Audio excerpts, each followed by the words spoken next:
Paano nga ba mag-install ng OpenOffice?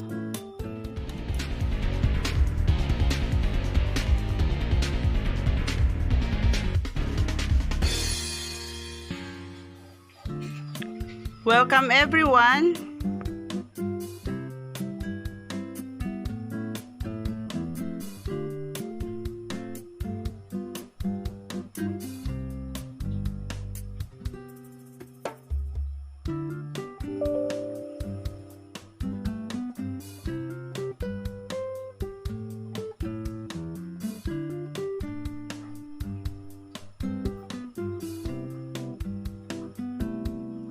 Dito sa username, pwede rin namang hindi kayo magpalit ng pangalan, pwede rin palitan.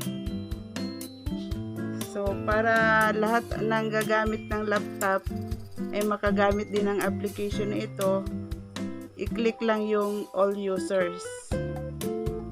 Then, click next.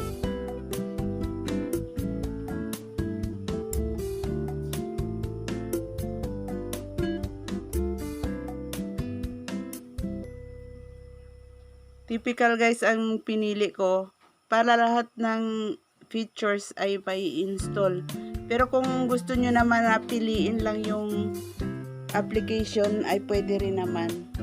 Piliin nyo ang custom. So next.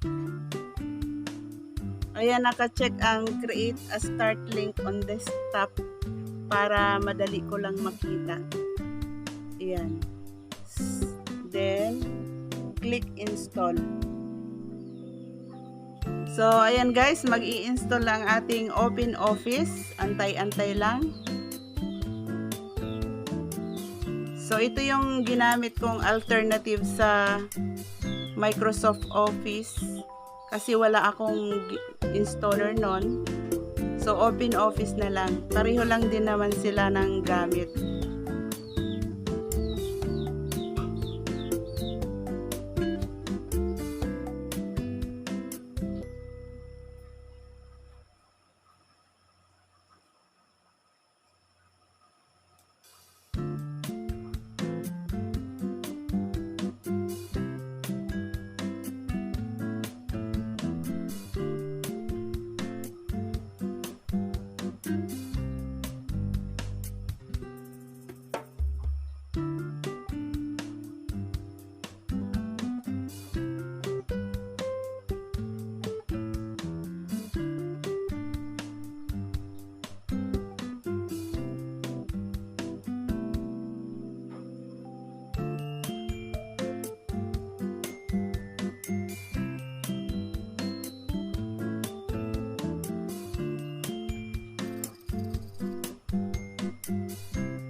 So, ayan guys, installation wizard completed.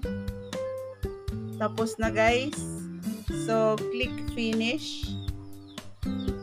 Ayan, nandito na yung ating start link na OpenOffice.